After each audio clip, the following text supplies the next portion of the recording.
Hey, thank you for watching another Retro Rocha, The Moment, with me, comedian Jerry Rocha. In this series, I'm going to talk about a moment in video gaming that affected me so much that I'm taking this video and I'm sending it to every therapist under the sun just to see what happens. And this moment is from the horrifically awful NES game, The X-Men. And the moment isn't even me turning the game off and never playing it again. No, the moment were those 18 seconds when I was beyond excited to get to play as Wolverine. Who was my favorite comic book character? I mean, still is. Once you're past 7, that probably isn't going to change. I can't imagine me being in my late 50s going, I'm a Gambit guy now. It was winter 1989. I was already deep into my love of comic books and especially the X-Men. Mom was taking me to Toys R Us for one of those you got good grades trips. Now, I'm so lucky I grew up and lived in a city my whole life because I could not imagine a you got good grades trip to go get some chicken feed. Okay, it was a little bit of a combo. It was you got good grades, Mom just wanted bingo. Those were the best ones. And when we got to Toys R Us, I went big. I went straight to the video game aisle. I didn't even bother going anywhere else, and there it was. I couldn't believe it. The Uncanny X-Men? I had no idea this game even existed. I lost my mind. My brain was nothing but Beach Boys. Good vibrations. That was the pick. That was it.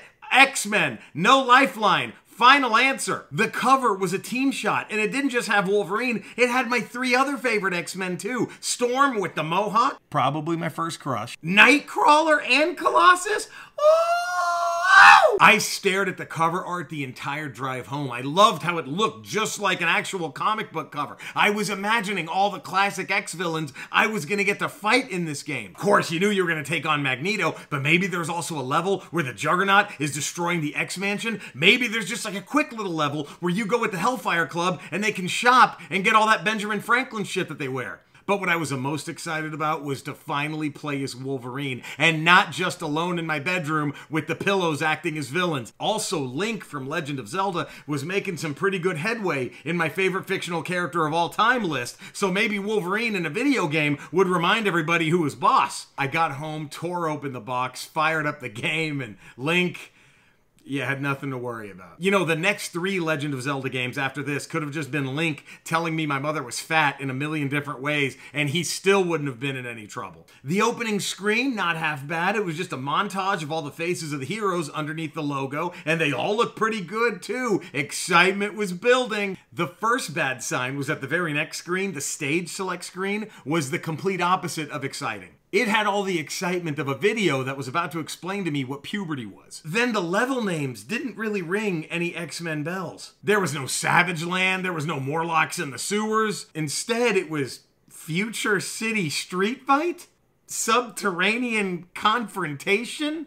Search and Destroy Robot Factory? And Battle Through a Living Starship. None of this shit made any sense. These sounded more like the names some redneck heavy metal band would give themselves. Subterranean Confrontation. That's it, brother. You come up with the logo, I'll start writing the song. But being able to play as Wolverine was still in the cards, so I pressed on. I picked Wolverine and Colossus because you have to pick a second character, even if you're playing by yourself. That's not going to help an only child suddenly think they have friends. In fact, that's the worst way to do it, because the computer-controlled character is going to die really quick, making you feel even worse than if you just played it lonely and solo like you were expecting to. But I didn't know any of that just yet. I still had 5 seconds of innocence to go. I was like, okay, Wolverine and Colossus, we're going to get a fastball special, and then Colossus just kind of wanders around.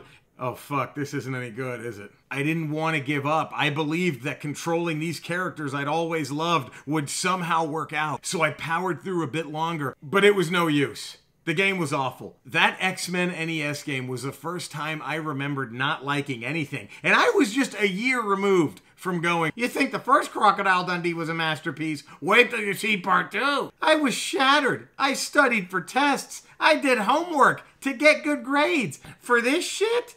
I couldn't believe an X-Men game could be this bad. All the years of stories and characters that they had to draw from. And they gave us this? I wouldn't feel that way again until I saw Crocodile Dundee 3. The footage I captured for this video is the most I've ever played this game. Back then, I played it again, I think one more time, just to look at the title screen and dream of what could have been, or just to press pause and see that cool drawing of Wolverine and go, huh, yeah, there he is. Shortly after that, this game was buried in my collection and never spoken of again, just like that cousin who gets busted with child pornography. But like all art, even the bad shit can stick with you. I remember the 18 seconds I had with this game as much as I remember the weeks and weeks I had with Super Metroid. Thank you for watching another Retro Rocha, The Moment, with me, comedian Jerry Rocha. Please subscribe, give it a thumbs up if you enjoyed it, click that bell so you're notified every time a video comes out, spread the word, all that good shit. Is there a game you want me to talk about? Email me, rocha@retrorocha.com. Have a great rest of the week and see you soon.